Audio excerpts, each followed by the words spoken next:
So let's start our discussion. So the first pre-pointer is based on this news article, which appears on page number 16 in the Hindu newspaper.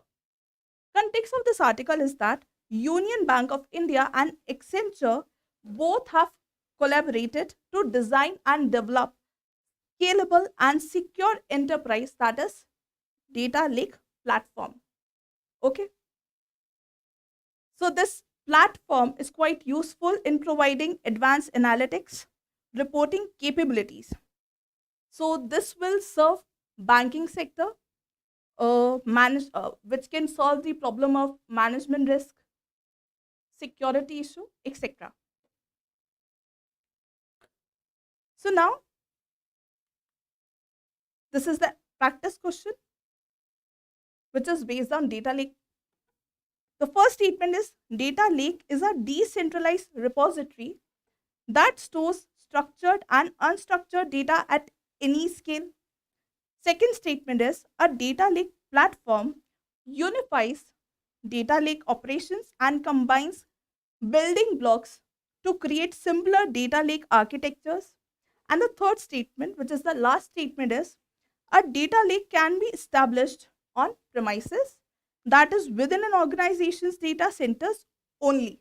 Okay, extreme statement. So here you are provided with three statements and you need to identify the correct one.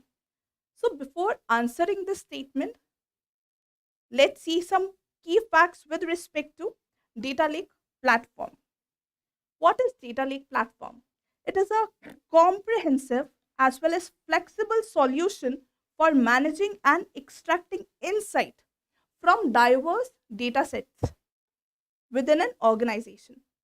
So basically, this platform consists of information that is structured one and unstructured one from various data sets within an organization and beyond also. So this platform is data lake platform.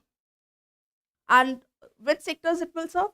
It will serve MSME, banking sector, and it functions like risk management, treasury, customer service, operations, and among others. So this is all about data lake platform. Now let's solve MCQ. And why we have taken this question? Because UPSC has been asking question based on recent developments in technology. You take it in economy, science and tech. Okay, like this question came in year 2022 on software as a service. Okay, so now let's come to the question. Data lake is a decentralized repository that stores structured and unstructured data at any scale. As just now I told you, it do contain structured and unstructured data at any scale, but it is not decentralized, it is centralized. It is centralized repository. Okay, so this makes our first statement incorrect. Now let's come to the second statement. Data lake platform unifies data lake operations and combines building blocks to create simple data lake architecture. See, data lake is a centralized repository, consists of unstructured and structured data sets to provide analytics with respect to risk management, security issue, etc. Now to solve the problem of data lake, we have data lake platform.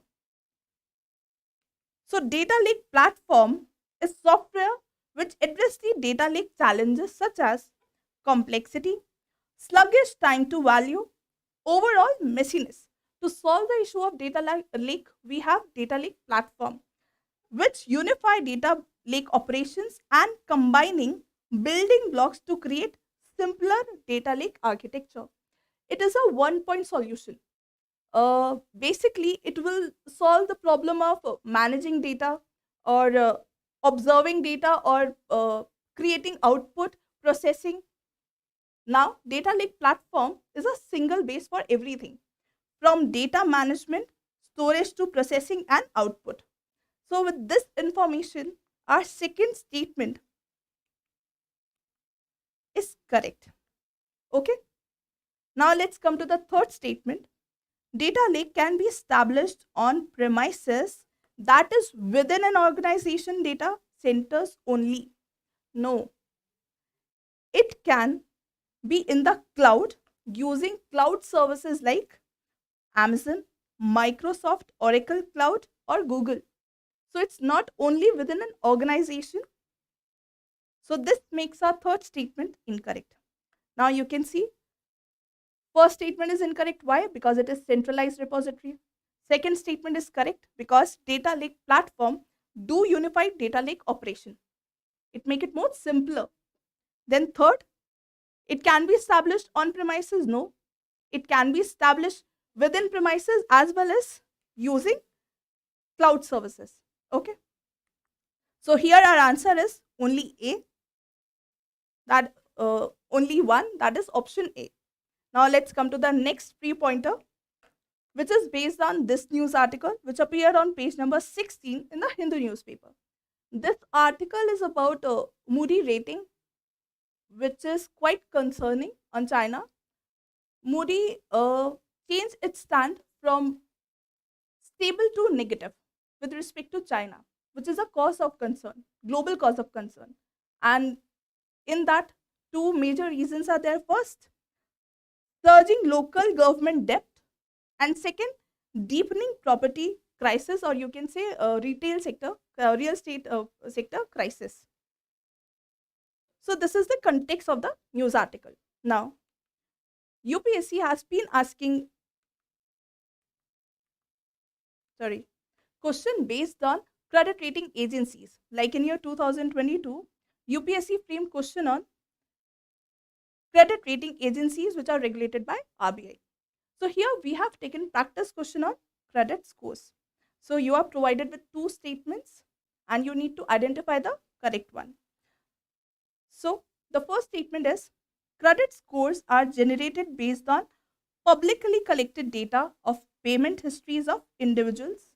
Second is lesser the credit, higher is the credit worthiness of the borrowers. So these are the two statements.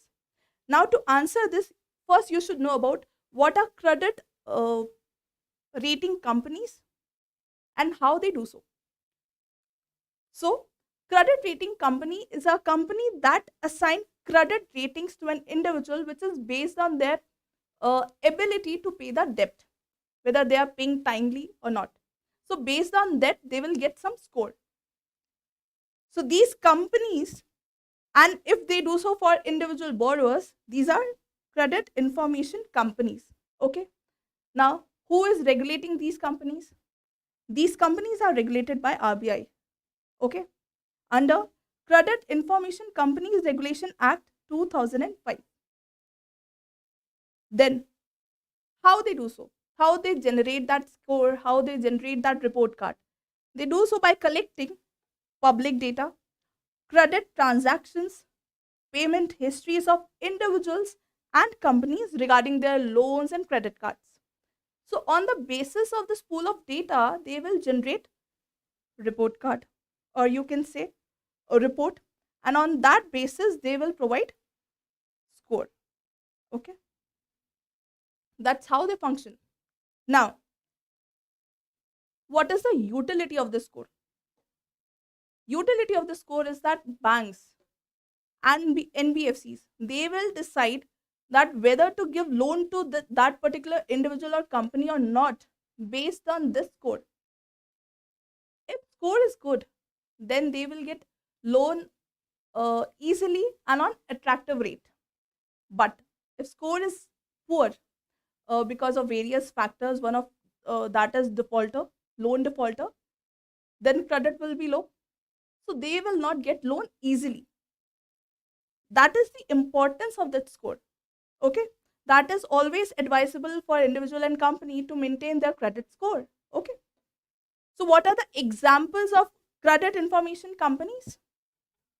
TransUnion, CIRF Highmark, Civil Limited. Civil Limited is quite famous.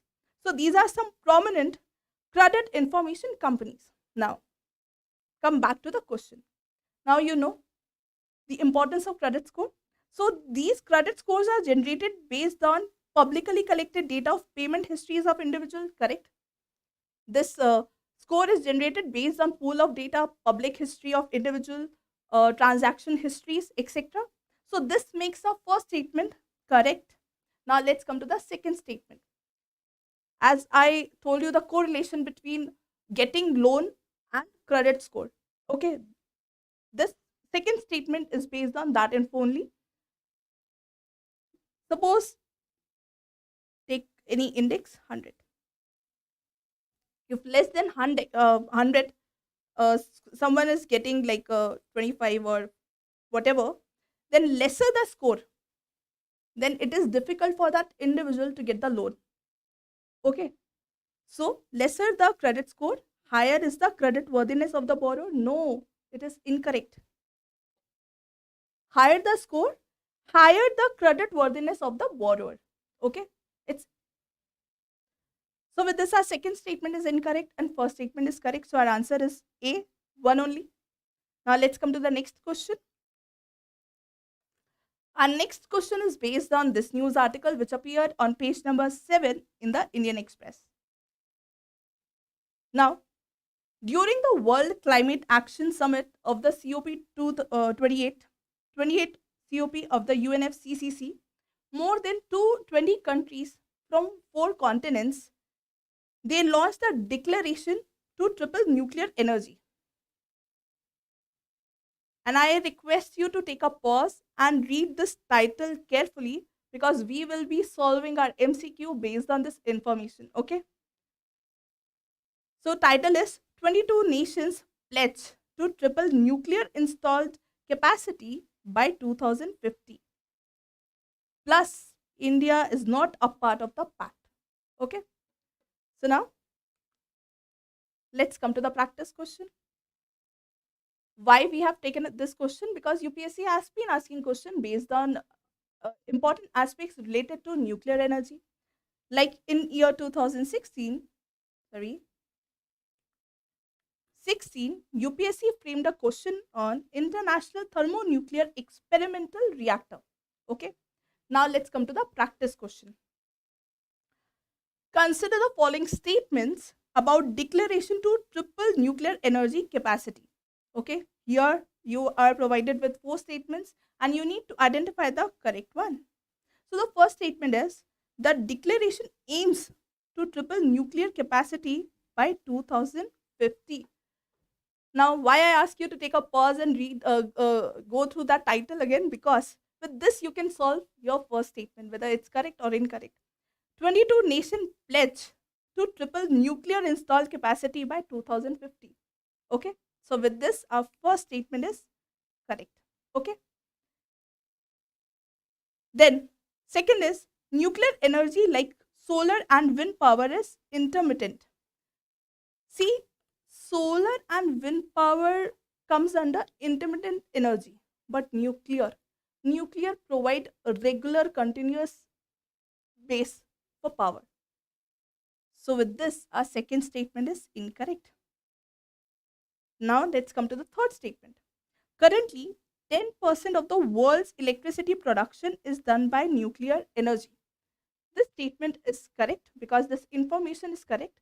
Near about 375 gigawatt is coming from nuclear energy, which makes 10% of world's electricity production. So this information makes our third statement correct. Now let's come to the last. Before that, I will tell you some important facts related to declaration to triple nuclear energy capacity. Basically, this declaration recognizes key role of nuclear energy in achieving what? Global net zero greenhouse gas emission. How nuclear energy can achieve zero greenhouse gas emission? Because they do not emit greenhouse gases. That is the beauty. So with this, we can easily achieve our goal of limiting global temperature increase to 1.5 degrees Celsius from pre-industrial times. Okay, that is the thought process behind this declaration. Now, what are the signatory countries? USA, Bulgaria, Canada, Finland, France, etc. So these are the signatory countries. Now take a pause and go through these countries, because you will not find India in that list, because India is not a signatory to this declaration. Okay, why so? Because India has taken a principled position not to join alliances outside COP. Okay, so if any question is that this declaration is part of COP 28, no, it's not. It's outside COP. That's why India is not signing it. So with this, our fourth statement is incorrect. India is not a part of this declaration. So two are correct and two are incorrect. So your answer is B, only two. Okay. Now let's come to our last pre-pointer, which is based on this news article. And this news article appeared on World page in the Indian Express. Context is that recently, or I can tell specifically 7th October, Hamas Hamas fired lot of rockets, and few of them struck down the Israeli airbase, which said to contain lot of nuclear-headed arsenals. Now here is one irony. Irony is that Israel is not accepting that, or not denying it, that we are having nuclear-headed arsenals. Okay. So this is the context of this news article. Now, again, UPSC has been asking question based on first based on various important groupings, second on nuclear related aspects. This question based on nuclear supplier group came in year 2018. So let's come to the practice question. Here you are provided with four statements with respect to non-proliferation treaty, that is NPT. So the first one is, the treaty not only defines nuclear weapon states but also promotes disarmament. Second statement is, it is the second most widely adhered treaty after Comprehensive Test Ban Treaty, that is CTBT. And the third statement is, IAEA is an important party of the treaty and oversees verification mechanism. And the last statement is, India and Israel have never signed this treaty. Okay, so four statements and you need to identify the correct one. So why NPT? The basic purpose of NPT is that, first, nuclear weapon state parties under a treaty are defined those manufactured and exploded a nuclear weapon or other nuclear explosive devices before 1st January 1967. So according to this treaty, those nations exploded a nuclear weapon or other nuclear explosive before 1st January 1967 will be considered as nuclear weapon states. Okay. Now it is a centerpiece. Why? Because it prevents the spread of nuclear weapons, obviously. Then it promotes cooperation in the peaceful uses of nuclear energy. And further, to achieve the goal of nuclear disarmament. Okay. So with this info, our first statement is correct. That treaty not only defines nuclear weapon states, but also promote disarmament. Okay. Now let's come to the second statement. It is the second most widely adhered treaty after CTBT. Now this statement is incorrect. Why? Because it is not secondly. I guess it is the only widely accepted treaty because 199 states adhere to this treaty. So this makes our second statement incorrect. Now let's come to the third statement. IAEA is an important part of the treaty and oversees verification mechanism. Now, this statement is partially correct and partially incorrect, which makes it incorrect. Why? Because it do oversees verification mechanism, but it is not part of the treaty. Basically, non-nuclear states, they need to conclude some sort of agreement with IAEA, and in this IAEA prevent states from going from peaceful to non-peaceful side. Okay, so that is the role of IAEA in this. and even UPSC framed question on this aspect. India and Israel have never signed the treaty. Now, this statement is correct. Why? IAE is not a part. This is the previous info. Okay. Now, South Sudan, India, Pakistan, Israel have never signed NPT. Okay. These are the countries have never signed NPT. But North Korea joined NPT in 1985, but withdrew in 2003. Okay. So, with this, our last statement is correct. Okay. So, first is correct, third is correct, third is incorrect, fourth is correct. So, two statements are correct. So, our answer is option B. Now, this is all for the pre.